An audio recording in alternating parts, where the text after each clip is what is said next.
Assalamualaikum warahmatullahi wabarakatuh. Saya Suci Nurwarisa dari Prodi Ekonomi Syariah. Di sini saya akan menjelaskan tentang permodalan koperasi syariah dan konvensional. Pengertian modal dalam koperasi. Modal dalam arti sempit adalah sejumlah dana atau sejumlah nilai uang yang dipergunakan dalam membelanjai semua keperluan usaha. Sedangkan dalam arti luas, modal adalah semua peralatan yang berupa uang atau barang yang diperlukan untuk menjalankan usaha lebih lanjut. Dan koperasi adalah badan usaha yang membutuhkan modal. Modal koperasi berasal dari modal sendiri dan modal pinjaman. Sumber-sumber permodalan koperasi dan syariah itu ada dua. Yang pertama, modal sendiri dan modal pinjaman. Modal sendiri itu ada 4. Yang pertama, simpanan pokok. Simpanan pokok adalah sejumlah uang yang sama banyaknya yang wajib dibayar oleh masing-masing anggota kepada koperasi pada saat masuk menjadi anggota koperasi. Yang kedua, simpanan wajib. Simpanan wajib adalah sejumlah uang yang tidak harus sama banyaknya yang wajib dibayar oleh masing-masing anggota kepada koperasi setiap periode tertentu. Dan yang ketiga, dana cadangan. Dana cadangan adalah sejumlah uang yang diambil dari penyisihan sisa hasil usaha dan dicadangkan untuk menutup kerugian koperasi bila diperlukan. Dan yang keempat, hibah adalah sejumlah uang atau barang dengan nilai tertentu yang disumbangkan oleh pihak ketiga kepada koperasi tanpa ada suatu ikatan atau kewajiban untuk mengembalikannya.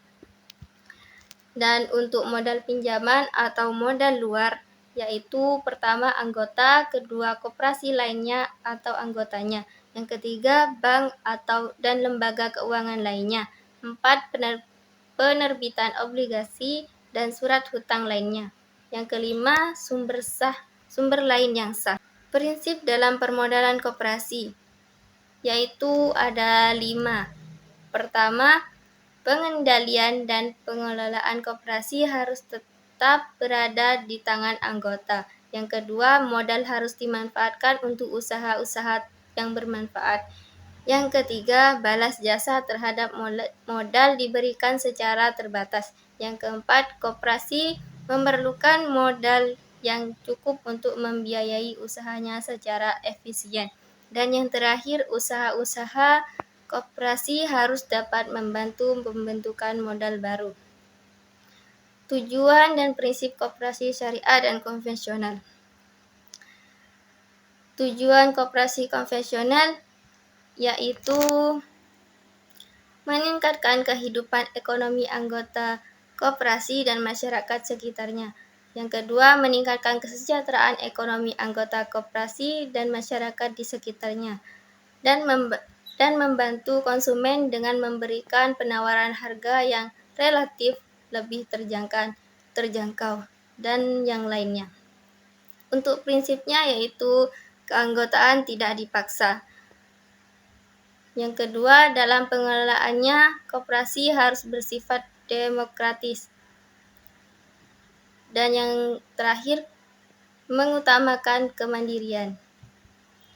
Untuk koperasi syariah, tujuannya yaitu meningkatkan kesejahteraan sosial ekonomi masyarakat, memperbaiki kualitas SDM, mewujudkan perekonomian berasas demokrasi dan kekeluargaan, memperkuat anggota koperasi, memperluas lapangan kerja.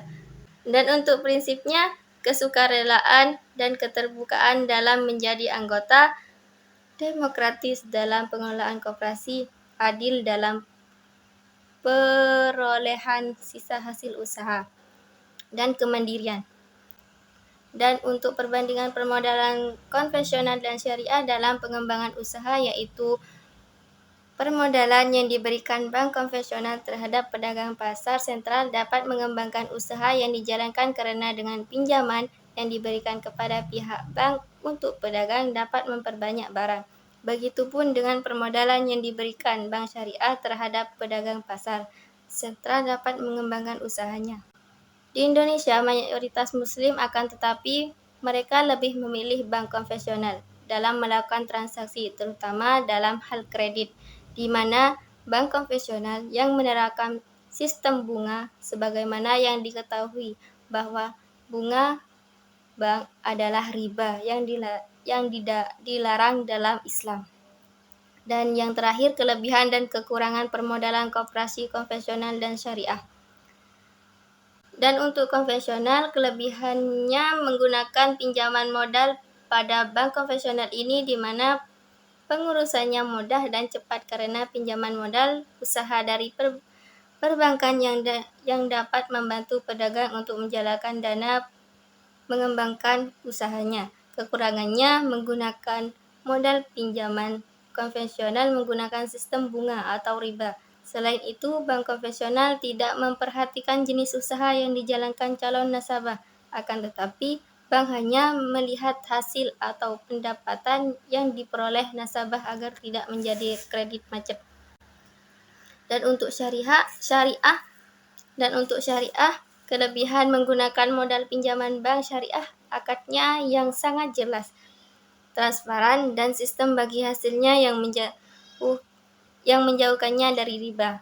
Sedangkan kekurangan bank syariah yaitu terlalu berprasangka baik kepada semua orang, sehingga banyak dari mereka yang beritikat tidak baik atau tidak membayar angsuran. Sekian dari saya. Wassalamualaikum warahmatullahi wabarakatuh.